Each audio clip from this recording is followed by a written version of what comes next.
Okay guys, here I am still alive, 27 months after a brachytherapy operation for prostate cancer.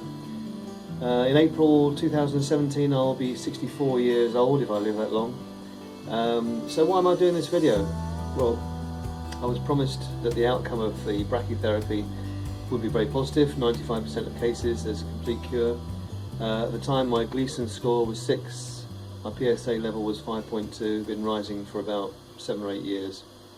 The cancer was confined to the bottom right side of the prostate, but after a few PSA results it looked positive at the beginning of the treatment, and after a while it looked less optimistic as I got several consecutive readings going higher until in April or July 16 the PSA number was back up to 5.29.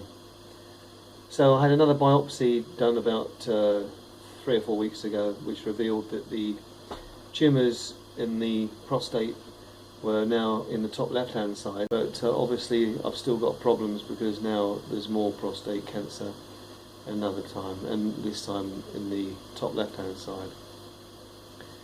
So the treatment option called rescue therapy is when brachytherapy has failed. It's not without considerable issues, and these occur while your body comes to terms with the radiation from the implanted brachytherapy seeds, radiation seeds. These have included burning sensation when having a pee, significant loss of libido, tiredness, and for me a massive drop in the amount of urinary flow, which also meant urinary retention, so I couldn't empty the bladder properly, which means loads and loads of visits to the loo at the night and sometimes not being able to pee at all.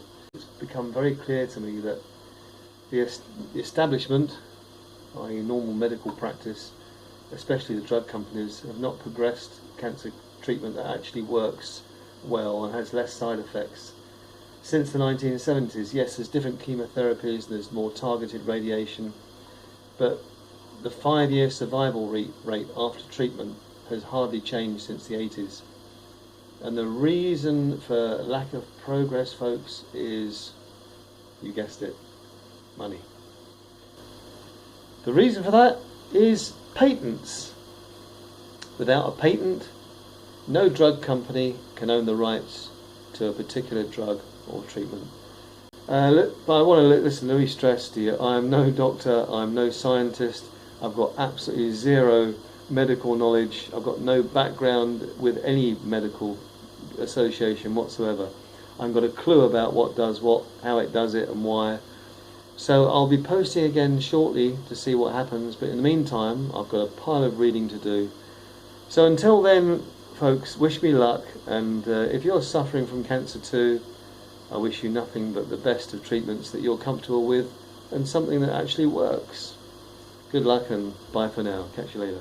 So that was me at the very beginning of this journey, after the PSA had gone up so much that the second biopsy was done, revealing of course the spread of the prostate cancer. It was a very worrying time for me, and happy to say that 10 years on I'm still here, I'm still well, and after changing diet and lifestyle my cancer markers are extremely low. The last one I had was a couple of months ago and it was 0.01, down from a high of 7.2 originally.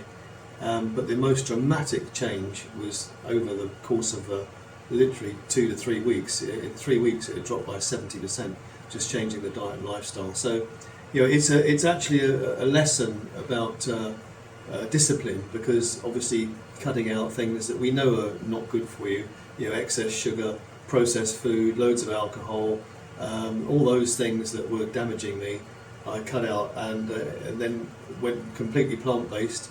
And I know now the reasons why it was so effective, and it was because of the change in my IGF-1 level, the insulin-like growth factor 1, a hormone that is made by the liver, and it stimulated by meat and dairy combined with carbohydrate. And so you can do it like a ketogenic type diet. If you cut out carbohydrates, then that's one way of doing it. I don't think I was going to be able to do that, so because I love carbohydrates from fruit and vegetables, healthy plant-based products. So I didn't want to stimulate IGF-1 growth, which can grow cancer quicker than you can say, what's that lump? And went 100% plant-based. Anyway, so that's me now, and hopefully you'll learn something from my experience, and if you want to get to change the way things are, then for you, then you might want to think about also changing your diet and lifestyle. And then you could be here, like me, 10 years after a very serious prostate cancer diagnosis after initial treatment that completely failed. All right, take it easy.